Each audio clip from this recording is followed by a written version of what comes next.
Mereka bukan mengubah, tapi menyempurnakan. Apa yang disempurnakan? Tadi yang saya sampaikan, itu disempurnakan. Sehingga di kurikulum Merdeka dikembalikan ke kemanusiaan manusia. Di kurikulum sebelumnya, anak naik dari kelas 2 ke kelas 3. Kata guru kelas 3 apa? Mata naik, oke berarti materi kelas 2 harus PS. Kenapa? Karena KDR itu harus selesai dalam waktu 1 tahun. Kemudian dia naik, berarti harus beres kan? Anak naik dari kelas 3 ke kelas 4, kata guru kelas 4, mata naik, oke berarti materi kelas 1 2 itu harus beres. Terus ya langsung ke materi kelas 4 gitu. Akibatnya pendidikan menjadi tidak hati-hati. Nah di kurikulum Merdeka, pendidikan itu hati-hati. Sebelum membuat RPP mengajar ada asesmen awal. Karena sadar bahwa anak bisa jadi usianya kelas 5, tapi kemampuannya dia masih di kelas 2, fase A, begitu.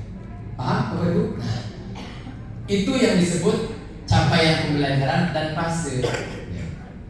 Nah kita sekarang akan membuat pola yang kedua, yaitu apa? Pada CP yang ditetapkan sama, anak akan bisa pada waktunya. Maka CP dan fase yang akan kita buat tidak bisa dipisahkan. Dan fase itu tidak tegas. Contoh, fase A kelas 1 2 salah. Fase B kelas 3 4 itu salah. Fase C kelas 5 6 itu salah. Harusnya apa? Umumnya kelas 1 2. Jadi fase A apa? Umumnya kelas 1 2. Fase B umumnya kelas 3 4. Fase C umumnya kelas 5 6. Apa dampaknya kalau umumnya dihilangkan? Maka kembali ke tabula rasa. Kalau KD harus selesai 1 tahun, kalau fase harus selesai 2 tahun. Salah. Karena tabula rasa balik lagi. Makanya umumnya fase A umumnya kelas 1 2. Umumnya budak eta bisa maca di kelas 2 umumnya. Kelas 2 SD. Tapi budak ieu kita bisa macanya di usia 58 tahun. Berarti kemampuan membaca fase A dia selesai di usia 59. Dengan demikian apa? Fase tidak berbatas waktu. Jadi ketika dia berpisah berarti fasenya beres. Meskipun di usia 60 gitu Ibu. Sekali lagi, fase A biasanya umumnya budak bisa baca di fase A kelasnya apa? Umumnya anak bisa baca di kelas 2 umumnya. Tapi ada anak yang bisa bacanya di SMA kelas 12. Berarti dia selesai kemampuan membaca fase A di kelas 12 gitu Bapak Ibu. Tak eta pengertian fase begitu Bapak Ibu. Mudah-mudahan bisa ditangkap ya. Nah, sehingga kembali ke filsafat konvergensi, bukan filsafat tabula rasa. Nah, gimana sudah paham Bapak Ibu? Fase dan kelas? Nah, hari ini kita akan membuat ini Bapak Ibu, menyusun beberapa hal yang dikembangkan oleh kita karena muatan lokal. Dan muatan lokal itu merupakan mata pelajaran pilihan di kurikulum Merdeka untuk SD. Mata pelajaran pilihan. Kenapa pilihan? Karena dipilih untuk diadakan. 1. Boleh terintegrasi dengan mata pelajaran lain. 1 pilihan pertama. Pilihan yang kedua, boleh terintegrasi dengan tema-tema proyek pada kokurikuler proyek. Boleh. Atau yang ketiga, berdiri sendiri sebagai mata pelajaran muatan lokal. Nah, di Bekasi memilih yang ketiga, yaitu apa? Muatan lokal yang mata pelajarannya berdiri sendiri. Berarti ada bahasa Sunda dan ada baca tulis Al-Quran. Berarti kita menggunakan pilihan yang ketiga. Itu yang disebut dengan mata pelajaran pilihan muatan lokal ini Bapak Ibu. Berapa JP? Untuk SD kelas 3, 4, 5 kelas fase ABC semuanya 72 JP. 1 JP-nya 35 menit. Ingat ya. Karena nanti akan digunakan pada saat menyusun baik PTK maupun bahasa Sunda. Berapa JP? 72 JP 1 tahun. Kalau ingin 1 minggu berarti 2 JP. Kalau 1 minggu 2 kali 35 menit. Lebih boleh atau enggak? Boleh. Kenapa? Karena itu standar minimal. Yang tidak boleh kurang. Kalau lebih boleh, kurang tidak boleh. Jadi kurang tidak boleh, kalau lebih boleh. Pak, gimana kalau ingin lebih? Silahkan komunikasikan dengan orang tua karena nanti akan menambah jam pulang. Karena kurikulum Merdeka jam belajarnya itu tidak mengubah jam belajar di kurikulum 2013, hanya dipisah menjadi intra dan ko. Tapi ketika dipadukan ya mirip gitu, Bapak. Dengan demikian, kalau mereka kelas 1 itu terbiasa pulang jam 12, maka kalau ditambah akan pulang jam 2. Silakan komunikasikan dengan orang tua, apakah mau nggak anaknya pulang jam 2 gitu. Itu masalah.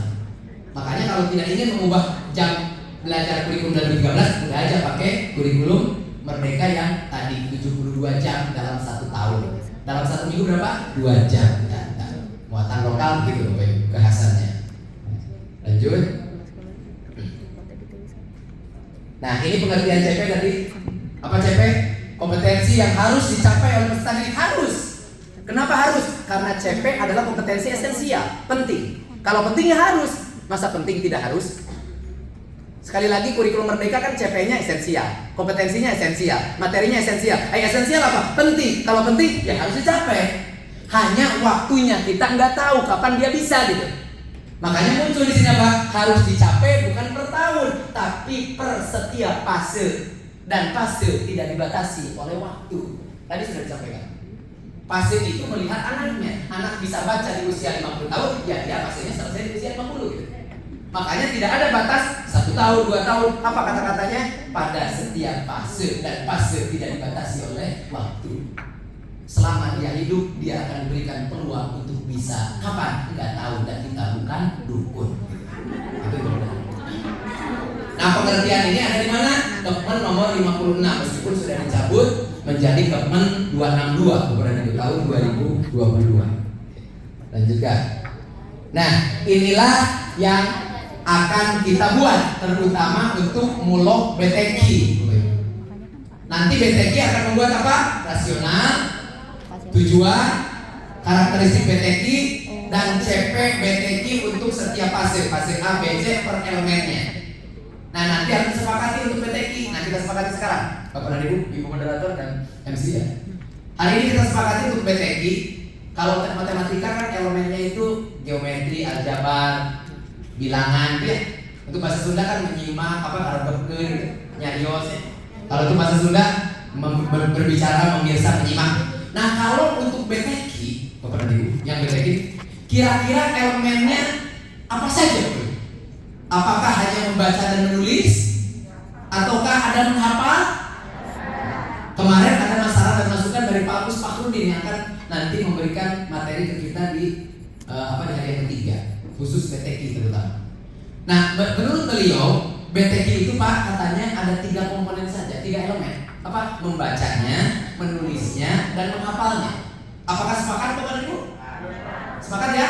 Nah, kalau sepakat maka BTQ nanti akan ada 3 elemen: membaca, elemen menulis, dan elemen menghafal. Nah, itu sudah sepakat, alhamdulillah, berarti semakin cepat nih. Nanti akan ada di CP elemen Bapak Ibu. Nah, kalau begitu yang ada di rasional apa saja? Nah, ini untuk yang BTQ. Bahasa Sunda mah terus beres. Bahasa Sunda. Kantun BTQ kita aja. Kalau di rasional itu memuat apa saja Bapak dan Ibu? Nah, sebelum ini saya akan tampilkan, mudah-mudahan Bu Kris dan Bu Hanifah sudah menyampaikan formatnya. Ini sudah saya buatkan Bapak dan Ibu semalam ya di kamar, supaya Bapak dan Ibu dalam menyusun ini khususnya yang BTQ terpandu. Jadi tos tinggal nyeratkan lagi Bapak dan Ibu, menuangkan. Jadi tos dibuat ininya, Microsoft Word-nya. Tinggal nanti isi. Pertama, kelompok BTQ khususnya yang menyusun rasional nanti harus menyusun rasional mata pelajaran muatan lokal baca tulis Al-Quran. Apa yang harus ditulis? Pertama, ceritakan dulu mata pelajaran muatan lokal itu apa. Kemudian muatan lokal baca tulis Al-Quran itu seperti apa. Uraikan dalam 1 paragraf, jangan panjang-panjang. Tentang apa? Tentang pengertian mata pelajaran BTQ, mengapa BTQ itu menjadi penting untuk dipelajari, kemudian kedudukan mata pelajaran dalam kurikulum. Nanti BTQ apa? Mata pelajaran pilihan. Karena boleh dipilih, diintegrasikan ke dalam mapel lain, atau ke dalam proyek, tema, atau berdiri sendiri ya. Paham Bu? Jadi BTQ itu merupakan kedudukan dalam kurikulum menjadi mata pelajaran pilihan. Kemudian ceritakan pendekatan yang kontemporer untuk mengajarkan BTQ ini kira-kira apa menurut Bapak dan Ibu di kelompok rasional ini. Kemudian nanti peran mata pelajaran BTQ tentang profil pelajar Pancasila itu lebih pada elemen atau dimensi yang mana? Misalkan lebih pada beriman, bertakwa, berakhlak mulia misalkan. Tapi kalau ada nalar kritisnya, ya silakan masukkan. Jadi kaitkan antara BTQ ini dengan profil pelajar Pancasila. Nah, ini yang disebut dengan rasional. untuk kelompok BTI. Paham Bapak Ibu? Jadi ngarang ya, ngarang menuliskan ini Bapak Ibu. Oke, next book. Atas. Yang kedua, kelompok BTI selain menyusun rasional, ke atasnya.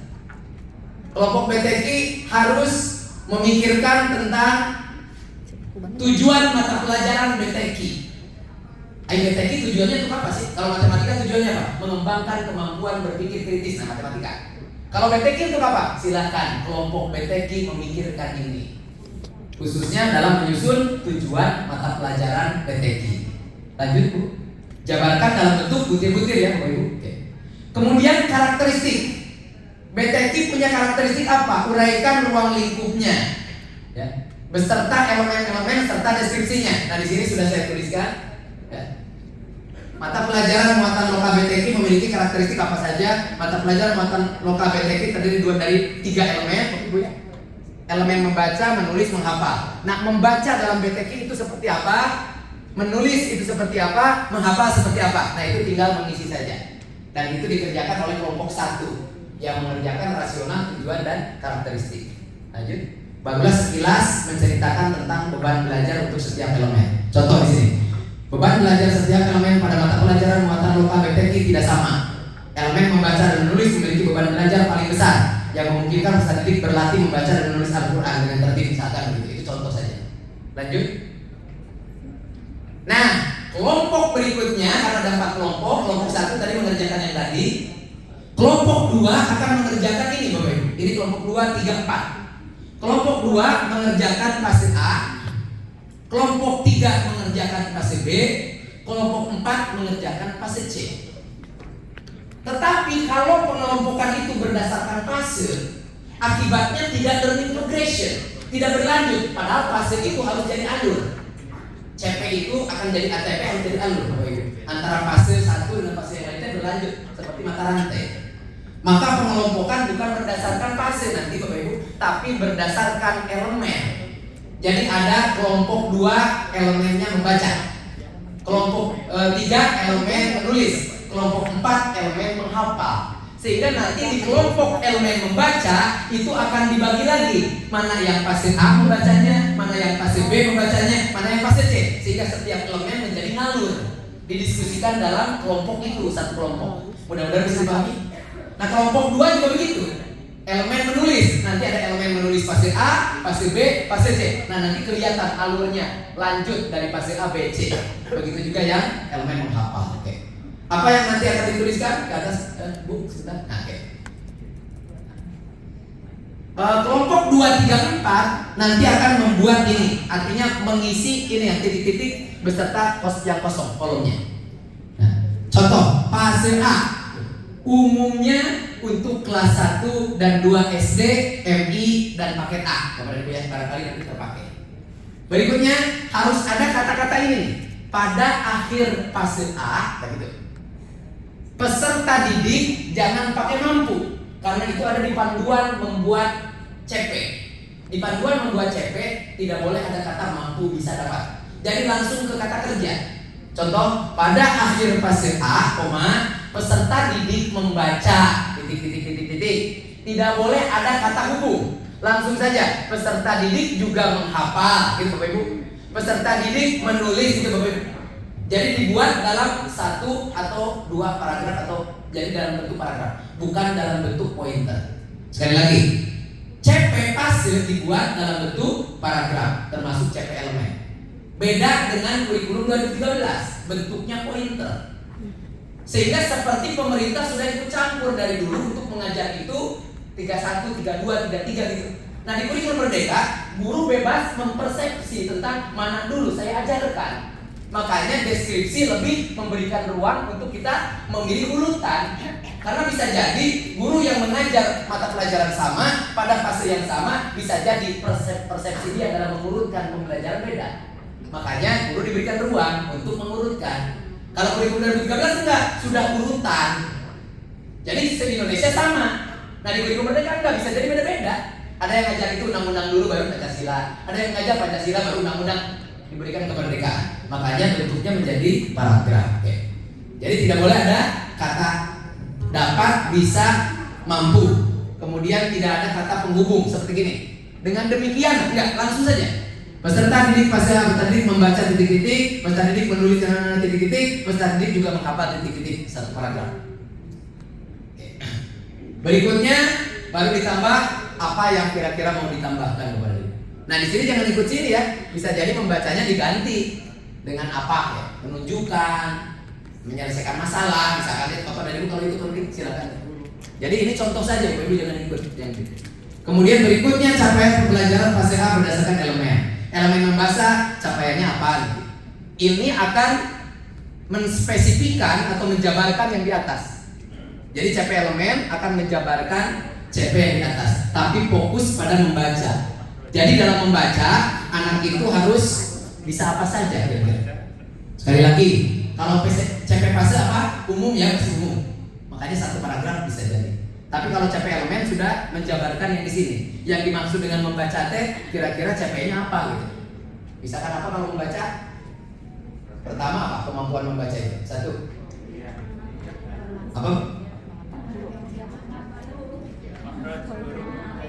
Ya, mengeja, terus makhraj dan sebagainya, silakan diceritakan di sana di CP pembelajaran. Tapi bahasanya tadi pada akhir fase A, peserta didik menunjukkan titik-titik-titik, peserta didik juga mengeja titik-titik-titik dengan makhrajul huruf yang benar. Kata terus itu kepada Ibu. Jadi tidak ada kata itu untuk CP elemen atau CP fase. Hanya CP fase masih umum, membaca dan sebagainya. Tapi kalau CP elemen sudah spesifik kepada Ibu. CP fase masih umum, CP elemen sudah spesifik. Nah, pekerjaan kelompok nanti ya. Kelompok 1 mengisi yang ini saja. Dan lanjut Bu. Mengisi membaca yang pasif B, yang ini saja. Kemudian kelompok 1 juga mengisi membaca yang ini. Nanti kelompok 2 menulis semua yang diisi. Nanti kelompok 3 menulis menghafal semua. Gitu. Sehingga nanti ketika dipadukan jadilah CP seperti bahasa Sunda yang dibedah oleh Ibu Evi kemarin Bapak Ibu. Nah ini panduan bagaimana menyusun CP. Kebetulan saya adalah tim penyusun CP di Kemdikbud. Saya menyusun CP Matematika SD fase A Bapak dan Ibu. BC oleh saya. SD itu A, B, C oleh saya di nasional. Itu ada di BSKP nomor 33 tahun 2022. Jadi pengalaman bagaimana dulu menyusun CP saya tularkan kepada Bapak dan Ibu dalam menyusun CP muatan lokal BTK. Lanjut Bu. Nah selesai sampai sini Bapak Ibu. Ini pekerjaan kelompok BTK. Silakan ada yang ditanyakan terlebih dahulu untuk kelompok BTK. Tidak bahasa Sunda dulu ya, bahasa Sunda sekarang bahasa Sunda. Ada yang ditanyakan kepada Ibu BTK? Bapak dan Ibu ada yang ya, mau bertanya? Ada Bapak di belakang. Sebelah mana ya?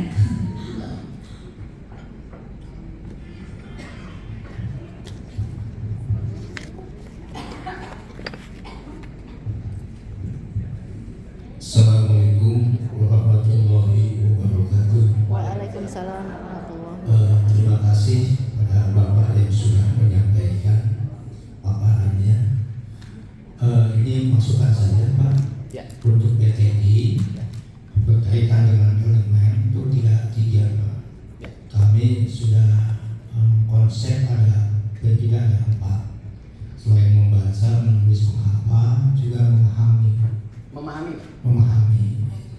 Itu saja mungkin nanti bisa masukan sebab belum tentu dia bisa mampu membaca, tapi juga betul-betul harus memahami apa yang dia baca.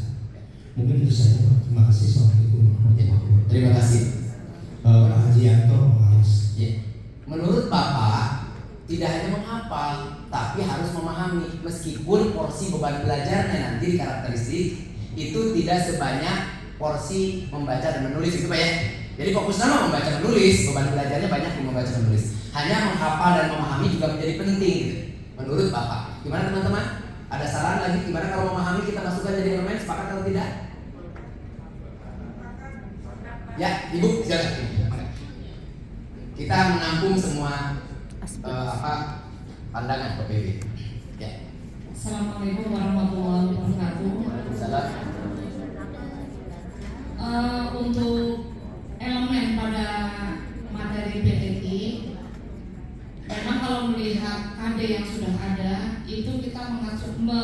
mengerucut menjadi 3 elemen, seperti membaca, menulis, dan menghafalkan. Apabila materi memahami itu akan dimasukkan juga, itu artinya kita juga harus menambahkan KD yang sebelumnya sudah pernah kita ajukan konsepnya kepada Pak Kasih itu. Berarti kita harus siap ya untuk menambah KD itu. Dan untuk memahami sendiri sebetulnya itu sudah masuk pada materi PAI Quran dan hadis, pada elemen Quran hadis. Itu ada karena kita mempelajari di materi Quran hadis itu, PAI itu di samping mempelajari ayatnya, kita juga mengkaji arti dan kandungan yang ada di dalamnya. Berarti memahami sudah masuk di situ.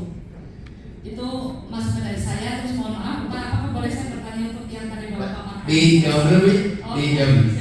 Bapak Ibu menyampaikan sesuatu yang lebih praktis juga sama dengan Bapak, bahwa dulu pernah menyusun KIKD yang bisa menjadi rujukan untuk menyusun CP. Dan KIKD dulu elemennya 3 ya. Dulu menulis, membaca, dan menghafal. Sementara memahami menurut pandangan Ibu sudah ada di elemen PAI, terutama di Al-Quran hadis, elemen PAI itu, PAI-BP. Nah, tetapi Bapak dan Ibu silakan sepakati saja untuk BTQ, dikarenakan kita tidak melihat apa yang sudah ada, tetapi kita melihat yang ideal BTQ itu apa sih menurut pemahaman Bapak dan Ibu. Latar belakang saya kan bukan dari BTQ. Nanti Pak Agus akan memberikan masukan ketika Bapak dan Ibu presentasi di hari yang ketiga esok hari. Nah sekarang paling tidak mendapatkan itu untuk kita bekerja. Elemennya gimana kalau hari ini misalkan fokus dulu kepada membaca, menulis, menghafal, dengan alasan bahwa memahami itu sudah ada pada elemen di PAI misalkan begitu. Gimana Bapak? Bapak gimana Pak? Oh enggak. Pak asik ya kalau diskusi asik. Saya hanya memfasilitasi saja Bapak dan Ibu, karena saya tidak paham untuk mengatakan. Iya, terima kasih Pak.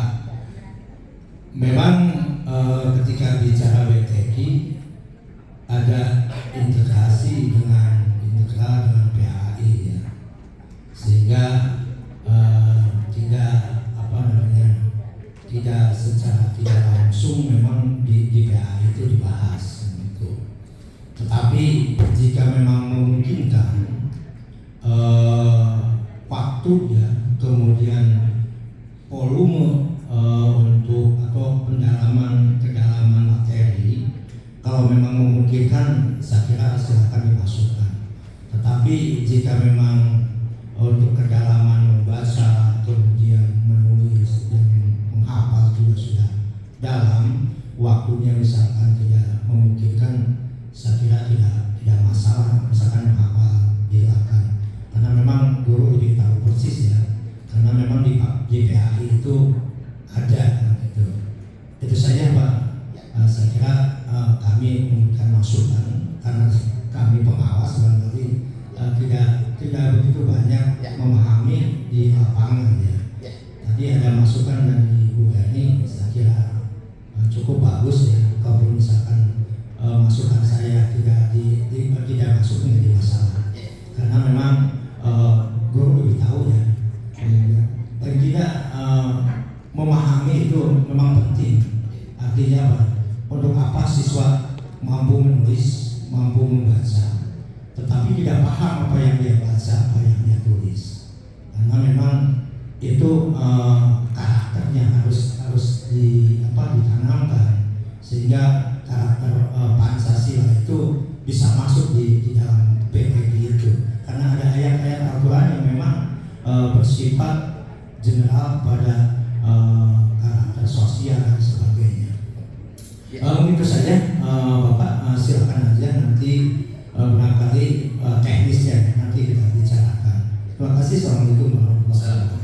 Tapi bagus itu idenya, karena memang kaitan dengan profil pelajar Pancasila akan sangat kental dalam rasional, sehingga akan dikaitkan dengan profil pelajar Pancasila, apalagi kaitannya, maka harus bisa memaknai ayatnya, bukan hanya membaca saja. Tapi silakan Bapak dan Ibu, karena pertimbangannya nanti kita kan akan beberapa kali workshop ini Bapak Ibu.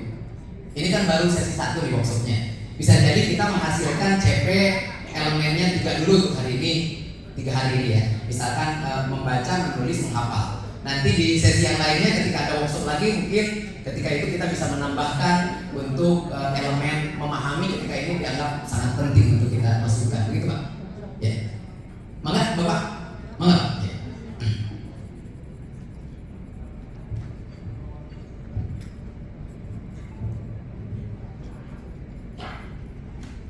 Setelah Bapak nanti kita tetapkan saja untuk pekerjaan kita. Assalamualaikum warahmatullahi wabarakatuh. Waalaikumsalam. Terima kasih Bapak narasumber dan Ibu Hani selaku fasilitator yang sudah memberikan kesempatan kepada saya. Sangat menarik ya, ada dua pandangan berkaitan dengan CP atau elemen yang nanti akan dibahas dalam kurikulum BTG. Perlu kita urai ya, bahwa hari ini adalah sebagai starting point, sebagai langkah awal untuk kita menyusun kurikulum gitu. Tadi disampaikan oleh Pak Dokter bahwa itu ada minimal ya, untuk BTG itu ada 3 elemen.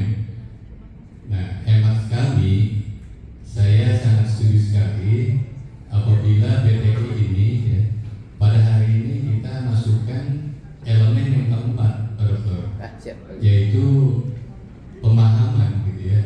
Apalagi kalau kita dalam konteks belajar Pancasila itu, jadi kita jangan terjebak dengan membaca, kemudian menulis, kemudian menghafal, dan yang jauh lebih penting itu minimal fase C berarti ya, kelas 5 dan 6 itu kita masukkan aspek atau elemen pemahaman gitu. Karena ketika anak kita ajarkan Al-Fatihah umpamanya gitu ya, nah itu sudah harus ada internalisasi nilai-nilai terhadap Al-Quran surat Al-Fatihah itu. Jadi ketika anak itu sudah paham, nanti sholatnya juga implikasinya itu lebih luar biasa lagi gitu. Jadi karena hari ini adalah sebagai starting point, menurut saya jangan tanggung-tanggung gitu. Karena BTG itu di Kabupaten Bekasi itu kan sudah ada perda, sudah ada perda. Jadi jangan tanggung-tanggung bahwa hari ini kita masuk ya, khususnya untuk kelas 5 dan 6. Karena kelas 5 dan 6 itu sangat layak gitu. Kita ajarkan BTG berkaitan dengan pemahaman. Walaupun tadi Ibu Guru sudah menyampaikan bahwa BTG itu terintegrasi dengan PAI, tapi ini kan sudah terpisah nanti, dan kita sudah konsensus bahwa BTG itu terpisah gitu ya. Mulok BTG itu terpisah, bukan terintegrasi dengan mapel yang lainnya. Bahkan nanti akan disiapkan itu 2 jam pelajaran gitu. Terima kasih Pak Dokter. Nama saya Wahyu ya. Terima kasih. Assalamualaikum warahmatullahi wabarakatuh. Bapak dan Ibu, kalau kita lihat pertimbangan, kalau kita membuat lengkap hari ini, kemudian kelak ada pertimbangan untuk jangan dimasukkan, mudah untuk kita hapus. Tetapi kalau hari ini yang penting tidak kita akomodasi, maka bisa jadi ke depan hal yang penting ini tidak terbahas lagi. Jadi kalau begitu apa? Karena betul tadi ini starting point, maka untuk hari ini kita kembangkan 4 elemen dulu. Perkara nanti mau dihilangkan nggak jadi masalah karena sudah ada. Ya, oleh ahlinya ya, nanti kan ada review, nanti direview oleh tim dari BSKP dan sebagainya banyak. Jadi kita buat ideal saja dulu. Jadi hari ini kita tetapkan 4 elemen untuk BTG. Pertama, elemen membaca, kemudian menulis, kemudian menghafal dan memahami. Nah, jadi kita tetapkan ini saja. Tetapi ada target selama 2 hari ini, mudah-mudahan memahami nanti bisa diselesaikan. Sehingga pengelompokan berubah nanti Bapak dan Ibu, bukan menjadi 4 untuk BTG tapi menjadi 5 kelompok. Karena ada elemen memahami, khususnya bisa jadi di kelas tinggi. Tapi di kelas awal juga nanti di fase A, maksudnya kelas 1 2 tolong dipikirkan memahaminya seperti apa itu untuk yang kelas awal kalau masih ada mau dimasukkan Bapak Ibu. Nah, itu silakan didiskusi nanti bukan di sini. Berikutnya Bapak Ibu, mari kita sama-sama lanjutkan karena habis ini kita harus berlanjut untuk bahasa Sunda. Nah, BTG selesai. Karena pekerjaan ini BTG akan dikerjakan di bulan Maret nanti. Akan ada lagi workshop Bapak Ibu. Workshop yang kedua yaitu menyusun silabus, di antaranya ATP. Dikarenakan bahasa Sunda sudah selesai duluan, maka bahasa Sunda harus bekerja lanjut. Ya, artinya seperti kurikulum mereka selesai ini ya lanjut ya, tidak berhenti. Nah, untuk kelompok bahasa Sunda akan menyusun ATP per fase. Fase A, B, C nanti ATP-nya disusun. Nah, kalau begitu kita belajar bagaimana menyusun ATP ya. Untuk bahasa Sunda. Untuk PTK juga boleh belajar ya, bagus lah Bapak Ibu. Barangkali nanti ke depan Bapak Ibu sudah mendapatkan wawasan tentang bagaimana menyusun ATP. ATP merupakan salah satu bentuk silabus di kurikulum Merdeka yang paling sederhana.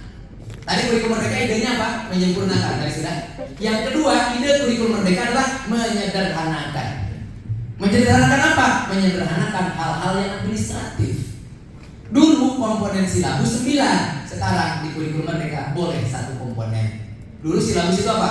KI, KD, materi pokok, metode pembelajaran, jam, banyak. Nah di kurikulum Merdeka boleh ATP itu hanya 1 komponen, namanya TP, tujuan pembelajaran. Nah tujuan pembelajaran diurut dari awal sampai akhir, nanti akan menjadi ATP, alur tujuan pembelajaran, ATP ya.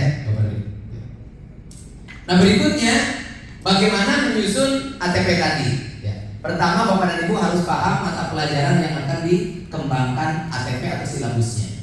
Tadi apa? Mata pelajaran mata lokal bahasa Sunda sudah tahu. Fasenya fase apa?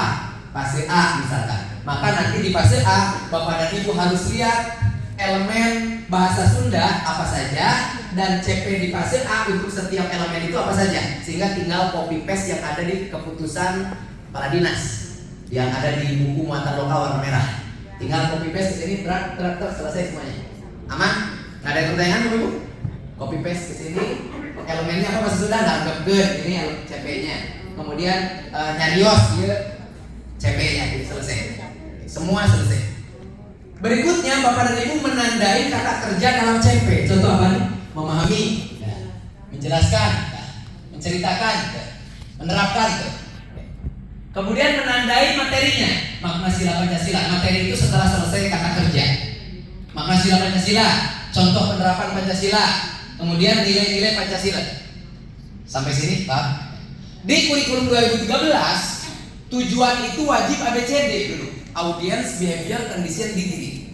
Melalui titik-titik siswa dapat titik-titik dengan titik-titik. Nah, itu kurikulum sebelumnya. Di kurikulum Merdeka, tujuan itu bebas, guru menyusunnya. Boleh pakai ABCD, boleh pakai ABC, audience, behavior, content. Boleh juga KKP, kompetensi, konten, variasi. Boleh juga yang paling sederhana, namanya CC. Nggak pakai bo, jadi CC. Jadi CC saja. C pertama kompetensi, C kedua konten. Berarti hanya kompetensi dan materi. Nah ini dulu namanya IPK, indikator pencapaian kompetensi dulu begitu. Jadi boleh begitu Bapak Ibu tujuannya. Kurikulum Merdeka. Yuk kita pilih yang sederhana saja ya. Kompetensi dan konten. Ayo. Di dalam makna sila Pancasila materi ini, di dalam CP ini diapakan? Lihat, makna sila Pancasila di CP ini diapakan? Ingin dipahami dan dijelaskan. Betul? Berarti kalau ini digabungkan menjadi apa untuk materi pokok yang ini? Memahami dan menjelaskan makna sila Pancasila. Tetapi TP itu harus operasional, harus kata kerjanya operasional, dapat diukur, dapat diamati. MEI dalam teori kompetensi belum terukur, memahami, mengetahui, mengenali, itu enggak. Makanya buat yang lebih operasional, biasanya MEKAN, membedakan, membacakan, menunjukkan, mendeskripsikan, menggambarkan, menjelaskan. MEKAN itu operasional. Karena masih MEI, maka kita cari kata kerja operasional untuk MEI teh apa, memahami teh. Nah disinilah taksonomi Dwijin boleh dipakai. Jadi taksonomi Dwijin dipakai nih, karena belum berhierarki. Ya, kita lihat nanti taksonomi Dwijin. Dalam taksonomi Dwijin, memahami itu bisa jadi banyak, bisa menganalisis, membuat. Menurut taksonomi Anderson, memahami itu C2. Menurut taksonomi Dwijin, memahami itu level tertinggi, Bapak Ibu. Memahami itu level tertinggi, pakai Dwijin kalau pakai Dwijin. Apa dampaknya kalau dalam TP ini langsung ke taksonomi Anderson? Maka dianggap memahami itu level 2. maka kelak pada saat menyusun ITP, indikator tujuan pembelajaran, menjadi sangat rendah, sehingga pembelajaran menjadi lower order thinking skills. Jadi bolot, udah jadi lemot, otaknya kudu hot ya. Sekali lagi, kenapa pada saat menyusun silabus jangan dulu menggunakan taksonomi berhierarki? Marzano, Bloom, Anderson kan berhierarki C1, C2, C3, C4, C5, C6 betul kan? Nah, pada saat menyusun silabus hari ini jangan menggunakan taksonomi berhierarki, tapi menggunakan taksonomi yang enggak ada hierarki, yang menganggap bahwa memahami itu level tertinggi, sehingga bisa jadi Bapak dan Ibu mengganti memahami ini dengan membandingkan. Bisa jadi membandingkan dalam taksonomi Anderson C berapa, Bapak Ibu? C4. Tuh kan, kalau kita menggunakan taksonomi Wigin belum berhierarki, maka awalnya C4. Maka nanti merumuskan ITP turunannya menjadi apa? C3, C2, C1. Berarti hot dulu. Tapi kalau kita menggunakan langsung memahami taksonomi Anderson, maka C2. Maka kelak yang ada C1 di atasnya. Maka lot semua. Mudah-mudahan bisa dipikir ini pola berpikirnya. Sekali lagi, kenapa pada saat menyusun ATP tidak langsung taksonomi berhierarki? Karena kalau menggunakan taksonomi berhierarki, memahami itu lot, sehingga awalnya menjadi C1 lot juga, jadi lot semua. Makanya gunakan taksonomi Wigin supaya Bapak dan Ibu bisa jadi memahami diganti dengan membuat, menyusun bisa, menyusun dan membuat C berapa? C6 dalam taksonomi Anderson, sehingga nanti hot ke depannya menjadi apa? Bawa turunannya C5, C4, C3, C2, C1. Nah, itu Bapak dan Ibu pertimbangannya. Oke, kita lanjutkan dulu sambil berlatih nanti berjalan. Memahami di sini diganti dengan mendeskripsikan. Berarti masih C2. Apa kan pemahaman guru beda-beda. Maka TP yang pertama adalah apa? Menjelaskan dan mendeskripsikan makna sila Pancasila. TP yang kedua apa? Contoh penerapan Pancasila ingin diapakan di sini? Ingin diceritakan. Berarti apa? Menceritakan contoh penerapan Pancasila. Kenapa menceritakan tidak diganti? Karena sudah mekan. Kenapa menjelaskan tidak diganti? Karena sudah mekan. Mekan itu operasional. Nah, nilai-nilai Pancasila akan diapakan? Diterapkan. Berarti menerapkan nilai Pancasila. Kenapa tidak diganti? Karena sudah operasional, mekan. Dapatlah TP-TP untuk setiap CP, setiap elemen. Ini baru elemen 1. Elemen 2 gitu lagi sama cara kerjanya. Nah, cara kerjanya nanti begitu lagi terus Bu. Terus ini sampai terpenuhi oleh Ibu ya. Oleh Bapak dan Ibu nanti terus sampai selesai terus Bu. Dah. Setelah selesai itu kita baru dapat apa? Baru dapat bank TP. Belum diurut. Elemen ini TP-nya ini, elemen ini TP-nya ini, elemen ini TP-nya ini, elemen ini TP-nya ini. Begitu Bapak Ibu. Nah, sekarang barulah diurut mana yang kira-kira mau didahulukan dari 12 TP tadi. Disinilah boleh ada urutan. Ya, Bapak Ibu. Pertama ini, kedua ini, ketiga ini, keempat ini diurutkan. Nah, urutan ini disepakati bersama teman-teman di kelompok. Kira-kira mau yang mana dulu kalau kita ngajar? Ini dulu. Setelah ini apa? Ini. Setelah ini. Terus begitu sampai 12 ke bawah. Nah, setelah 12 barulah diskusikan. Karena fase di SD itu 2 tahunan, maka nanti diskusi. Kira-kira untuk kelas 3 dari mana sampai mana cocoknya? Oh, sampai TP 5. Nanti untuk kelas 4 berarti dari TP 6 sampai TP 12. Nah, ini sudah jadi silabus. Nah, silabus di kurikulum merdeka ada 3 gitu Bapak Ibu, yang disebut dengan alur tujuan pembelajaran bentuknya. Nah, ini sampai sini Bapak Ibu ya. Jadi yang akan dibuat seperti ini. Nah, dengan demikian maka LK untuk kelompok bahasa Sunda, LK untuk kelompok bahasa Sunda adalah ini Bapak Ibu. Nah, ini LK kelompok bahasa Sunda nih. Pertama mata pelajarannya apa? Bahasa Sunda. Fasenya fase apa? Sesuai kelompoknya nanti. Ada fase A, B, C.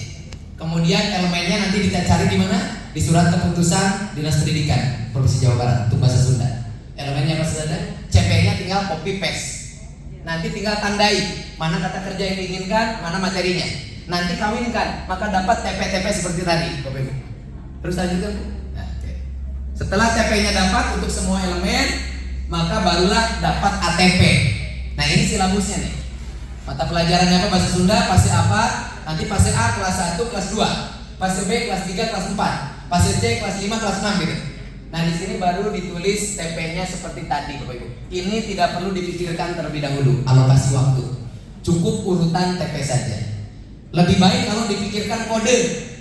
Bahasa Sunda misalkan BS titik 3 karena kelas 3, titik 1 karena TP yang pertama. Jadi bisa jadi BS 31, BS 32, BS 34, BS 35. Yang ini berarti apa?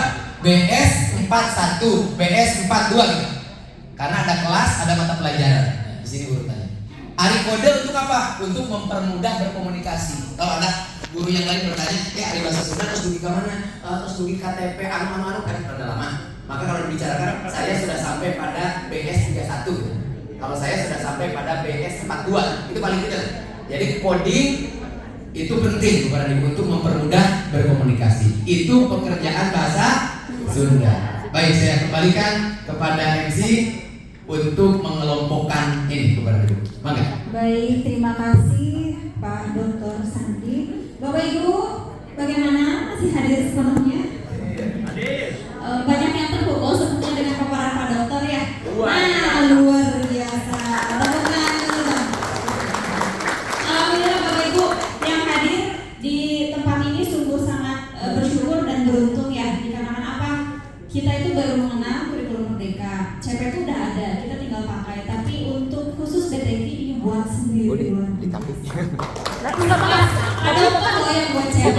Bapak Ibu akan menjadi sekelas dokter karena pada hari ini sampai besok Bapak dan Ibu akan membuat capaian pembelajaran khusus muatan lokal BTI di Kabupaten Bekasi ya. Alhamdulillah. Nah sekarang kita lanjut untuk pembagian kelompok. Tadi menurut Pak Dokter di depan itu kelompok 1 untuk BTI ya. Yang di belakang kelompok 2 untuk muatan lokal bahasa Sunda. Maka Bapak Ibu, iya dong ya ke depan. Ke depan untuk BTI. Maka untuk posisinya senyamannya Bapak Ibu apakah akan digabung mejanya? Nah, ya. Wifi-nya passwordnya 0218 sebentar ya. Tidak hafal. Apa Veta? Apa sih namanya? Passwordnya ini nih. Bentar.